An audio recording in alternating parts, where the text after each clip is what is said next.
소녀입니다.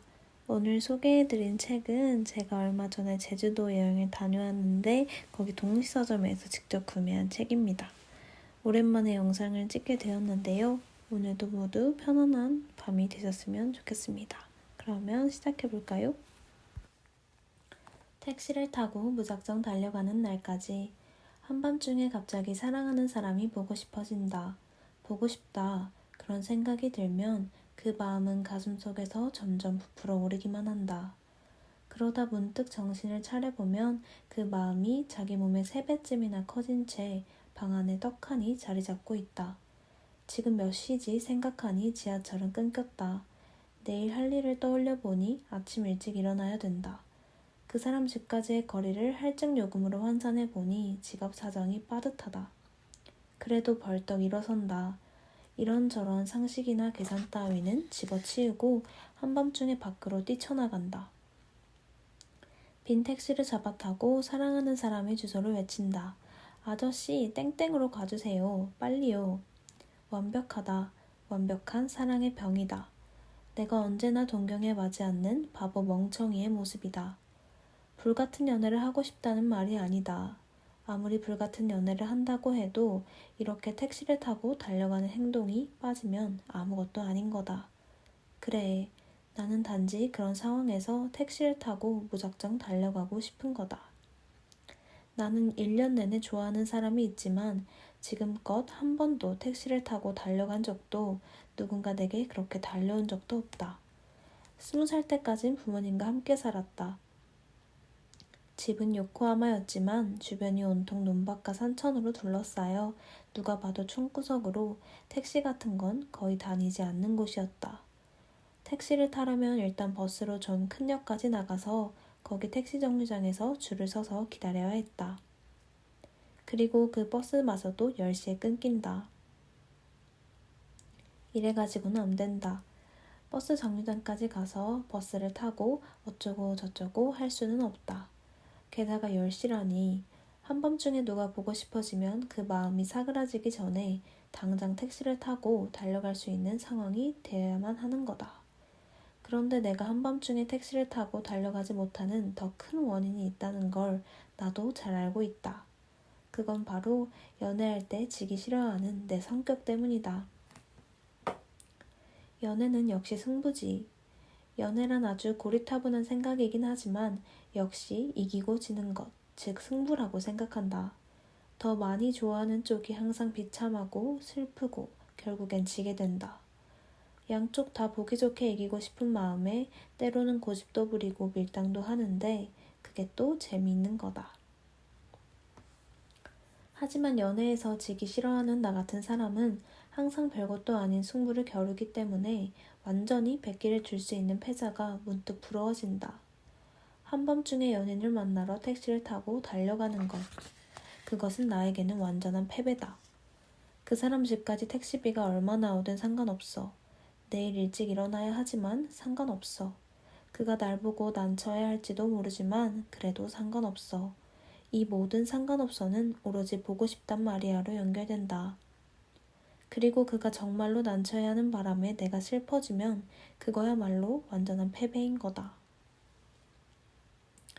나는 다른 일에는 좀 지면 어때? 괜찮아. 하고 실없이 웃어 넘기지만 이상하게 연애에서만큼은 절대 지고 싶지 않아. 하고 허세를 부린다. 정말로 좋아하는 사람에게 좋아한단 말을 죽어도 할 수 없고 좋아한다는 낌새조차도 보이기 싫다. 물론 택시를 타고 달려가 보고 싶어서 왔어 하고 말하는 건 입이 찢어져도 못한다. 빤히 얼굴을 쳐다보면서 졌으니까 왔어 하고 말하는 거나 다름없으니까. 그래서 나는 택시를 타고 달려가는 사람을 동경한다. 좋아한다고 솔직하게 툭 던지듯 말할 수 있는 사람이 존경스럽다. 그런데 지기 싫어하는 내 성질도 한몫하는 거겠지만 나이를 먹을수록 그런 상식에서 벗어난 행동은 점점 더 못하게 되는 것 같다. 한밤중에 갑자기 사랑하는 사람이 보고 싶어져도 오늘 중으로 끝내야 할 일, 지갑 사정, 내일 일어나야 할 시각, 그런 쓸데없는 것들이 머릿속에서 빙빙 돈다. 나이를 먹으면 먹을수록 그런 쓸데없는 것들이 쓸데없어지기는커녕 삶에서 점점 더 중요한 위치를 차지하게 된다. 예를 들면 나는 택시가 거의 다니지 않는 예전의 동네를 나와서 지금은 번화한 도로변에 살고 있다. 그러면 이제는 택시를 타고 달려가기가 쉬워졌나 하면 그렇지도 않다. 내가 사는 곳은 6층인데 이 건물에는 엘리베이터가 없다.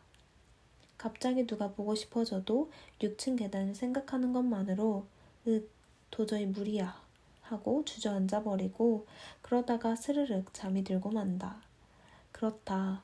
오늘 안으로 딱히 끝내야 할 일도 없고 내일 일찍 일어나야 하는 것도 아니지만 졸음이란 것이 어렸을 때보다 훨씬 더 중요한 위치를 차지하고 있는 것이다.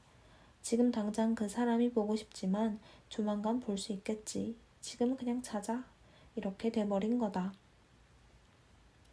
좋아하는 사람한테 밀당 같은 거 못해. 어느 크리스마스 저녁 나는 좋아하는 사람과 둘이서 즐겁게 크리스마스를 보낼 생각이었다. 그 사람은 어땠는지 모르겠지만 그때 나는 바보 같을 정도로 그 사람을 좋아했다. 그늘 만날 장소도 정하지 않고 알바 끝나면 연락할게 하고 말했다. 나는 혼자 방에서 가만히 기다렸다. 전화벨이 울렸다. 후다닥 달려가서 받은 전화기 너머로 내 귀에 들려온 것은 알래스카에서 막 돌아와 지쳐 쓰러진 바다 사자 같은 목소리였다.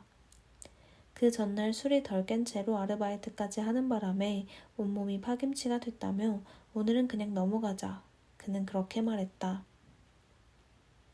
뭐? 그럼 택시 타고 와. 이때나 싶어 나는 그토록 바라던 택시 타고 달려오기를 그에게 제안했지만 안 되는 건 안 되는 모양이었다. 아무래도 오늘은 같이 못 있겠다. 결국 그렇게 이야기를 마무리하고 전화를 끊었다. 전화기를 내려놓자 내 들뜬 기분은 착 가라앉았다. 날 그렇게 좋아하지 않는다는 말이네. 지 맘대로 그렇게 좋아한다고 말한 주제에. 그런 생각이 들었다. 그리고 그 사람을 향한 좋아함의 정도가 푹 가라앉았다. 그렇게 와장창 분위기는 깨져버렸고 온 세상이 떠들썩한 크리스마스에 나는 부르퉁한 얼굴로 10시에 잠이 들었다. 그런데 생각해보니 그때 몸이 안 좋으면 내가 택시 타고 갈게. 뭐 먹고 싶은 건 없어? 하고 말할 생각은 눈꼽만큼도 들지 않았던 거다. 역시 연애는 승부죠. 하면 난 한 번도 그렇게 생각한 적 없는데 하고 놀라는 사람이 있다. 그런 사람은 원래 지는 걸 싫어하지 않는 사람이다. 애초에 진다는 개념 자체가 없기 때문이다. 지는 걸 싫어하지 않는 사람은 나이를 먹어도 엘리베이터가 없는 건물에 살아도 한 번쯤에 택시를 잡아 탄다. 그런 타입의 친구가 연애에 실패했을 때 나는 그녀에게 이렇게 말했다. 연애는 승부니까 좀 더 멋지게 이겨야지. 그러자 그녀는 아직도 그 남자에게 미련이 남았는지 이렇게 말했다. 좋아하는 사람한테 이도저도 아니게 밀당 같은 거 난 못해. 좋아하니까 말이야.